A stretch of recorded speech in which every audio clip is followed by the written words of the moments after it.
Саламатсыздарбы, урматтуу Батма-Бат YouTube каналыбыздын көрүүчүлөрү, урматтуу кыргызстандыктарым, кутмандуу күнүңүздөр менен амансыздарбы? Бүгүн 18 март 2022 жыл саат 12-ге 15 мүнөт калды. Бул жерде азыр биз Ош шаарында турабыз. Отор деген ресторанда турабыз. Бул жерде турганыбыздын себеби Кызылкай шаарында ЮКС цемент заводунун Кытайдын жараны ошол жердин директору биздин ошол жерге жакын жайгашкан Нокат айыл өкмөтү, жаңы Нокат айыл өкмөтү, Нокаттын акими баарына ушул жерге бул служебный машиналар мэрдин акимдин вакытта машина.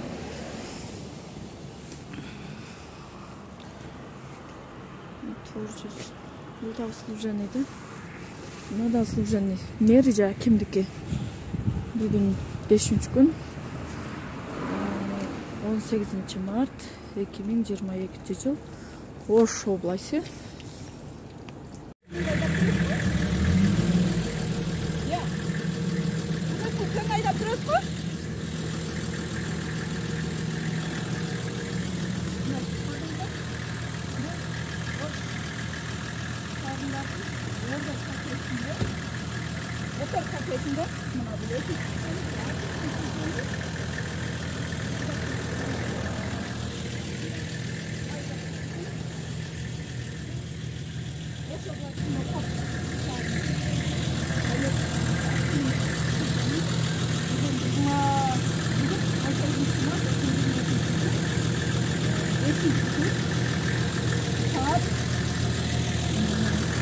Saat kaç oldu? 11'den 24 minut oldu. Ortada sizden ekse bu sizden emlaklıkları. Memleketin maksatı kata benzin işlettirir. Bakın alın. Sana çıkarsa. Yaxşı bakalım. Öte sor. Mayranlık yapılan yoktu.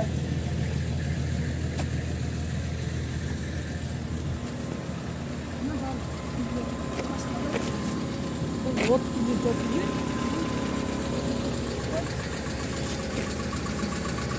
Кого-то спитать АС. Навары. Аким айлык мекте. Шүртүк күнү сүржени машинанын иштетүүсүнө колдонулган картелерге якалууга колдонулат.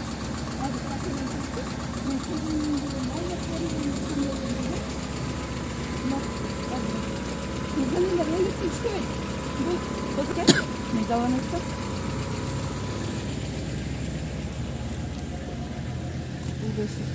Бул дагы ошол жактан чыгып чыкты.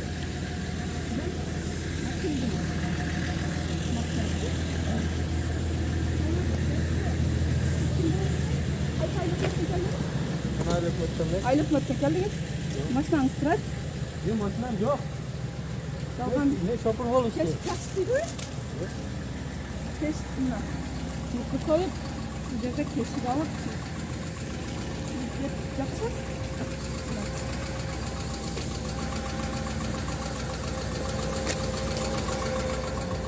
Sizler uşun tüzgüsünler mamleket kaçana mı var? Ondan sonra Kıtay'dağı hemen çökmeysiniz Kıtay'ın karızını Ya Maket bizim soru olmuşsa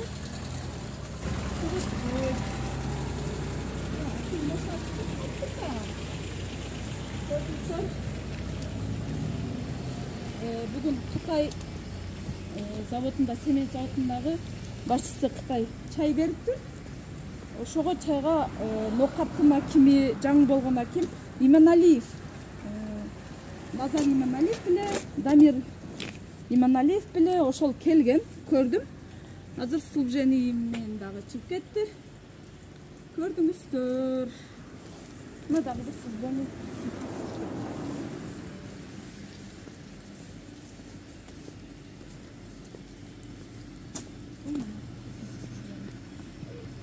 Бул служебный түнү бул кафеде эмне кылып турат.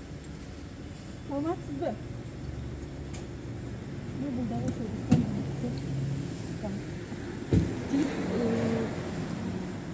Президенттин жарлыгыны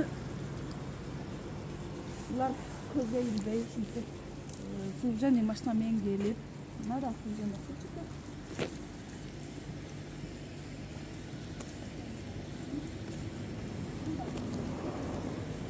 Ушуну тешелүү органдар текшерип, мыйзам чегинде жоопко тартылып, бул иш убакыты бүткөндөн кийин өзүнүн жеке кызыкчылыгына колдонгонго акысы жок, эч бир жетекчинин акысы жок. А булар кафеде чардап жүрүшөт. Кафеге киргизбей койду. Я. Түнү служебный айдап жүрөсүзбү? Мына көрдүңүздөр? Бул Ош шаарындагы Ордо кафесинде, Отор кафесинде, мына бул экинчи служебный, бул акимдин служебный айдап жүрөт теңири. Мына бул дагы айыл өкмөттүн. Бул Ош областынын Окат шаарынын айыл акиминин служебный. Бүгүн 18 март 2022 жыл 5-күн saat канча болду? 11-ден 24 мүнөт өтүп атат. Түнкү 12-де бул служебный эмне кылып жүрөт. Мамлекеттин акчасын кайка бензинин иштетип жүрөт. Кымбатын алынды. Саламатсыздарбы? Кандайсыздар? Жакшысыздарбы? Жакшы, рахмат. Кандайсыз? Жакшысызбы? Өтө сонун. Майрамдык кече кандай өттү?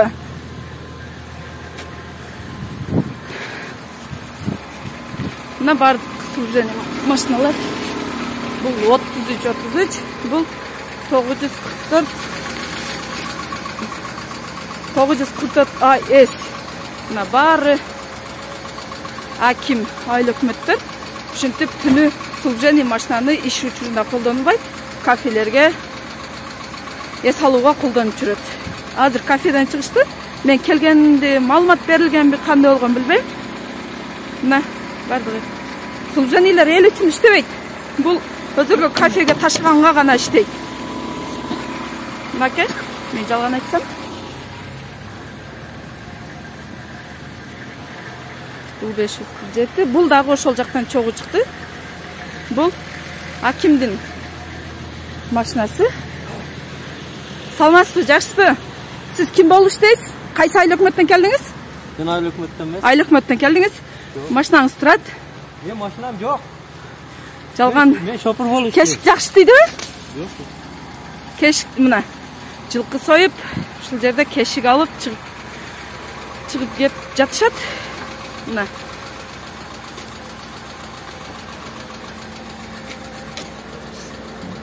Силер ушинтип жүрсөңөр, мамлекет качан оңолот? Андан көрө Кытайдагы эмен чечпейсиңер, Кытайдын карызыны. Я. Мынакей, жүзүн көрүп алыңыздар. Тоготпойт.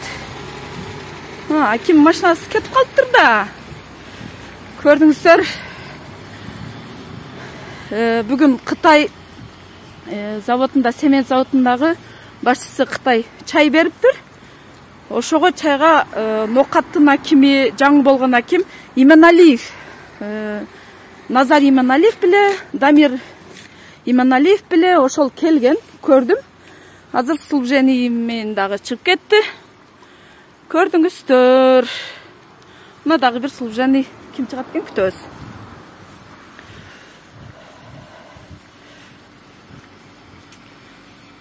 Бул мына экинчи служебный. Бул служебный түнү бул кафеде эмне кылып турат? Саламатсызбы? Мына бул дагы ошол жактан жиликтеп чыккан. Жилик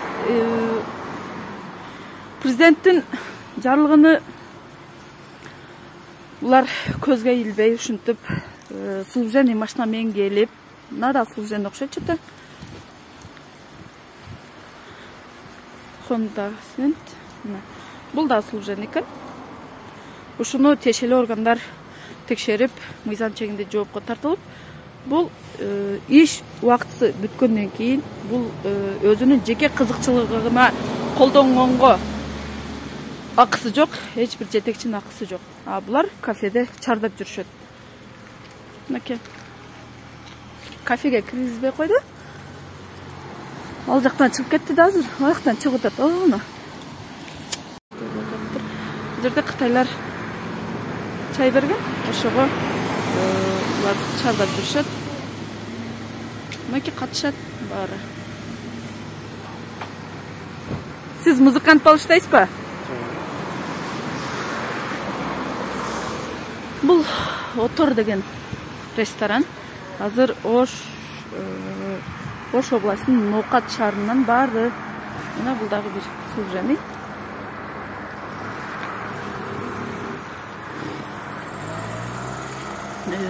Ошол ЮКС цемент зауытындағы директоры Қытай жараны. Ошол биздин Ноқат, Ош, Жаңы Ноқат, Төлөс бардык айыл өкмөттөр чакырып, жилик союп, бул жерде 3 кой союлган айыл өкмөттөргө. Служан илери эмне кылып турат бул жерде кечинде, түнү? Эмне үчүн служаны берилген?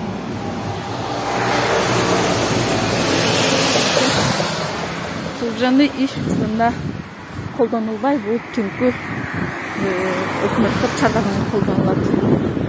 Служаны түнү колдонуп жүргөнүңүздөр мыйзамдуу же мыйзамсызбы? Жооп бере аласызбы? Я. Мына бул дагы. Служаны машиналар түнү бул жерде турат да? Чакта турат. Жок, азыр айтып атам. А? Служаны да? Билем ооба, билем. Ошо шаарындагы Отор деген. Жок, Отор деген кафеде биздин чоңдор Кытайдын жилигин жеп чардап отурду. Ушинтип отурса биздин цемент завод элди улап бүткөн.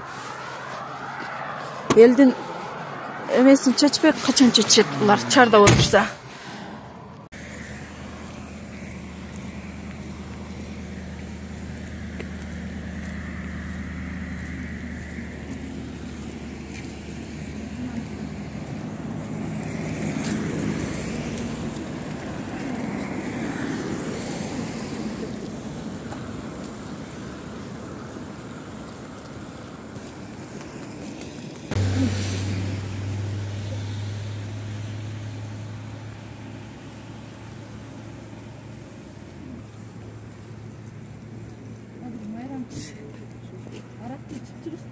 Ayda albaydı.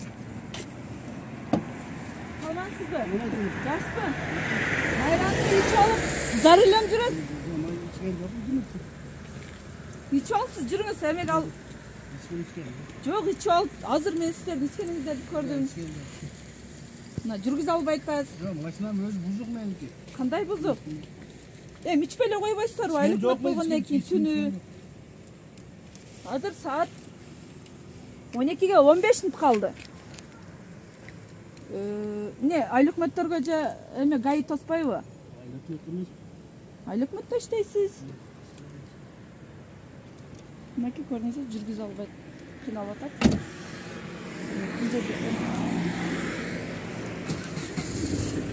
Араң жүргүзүп.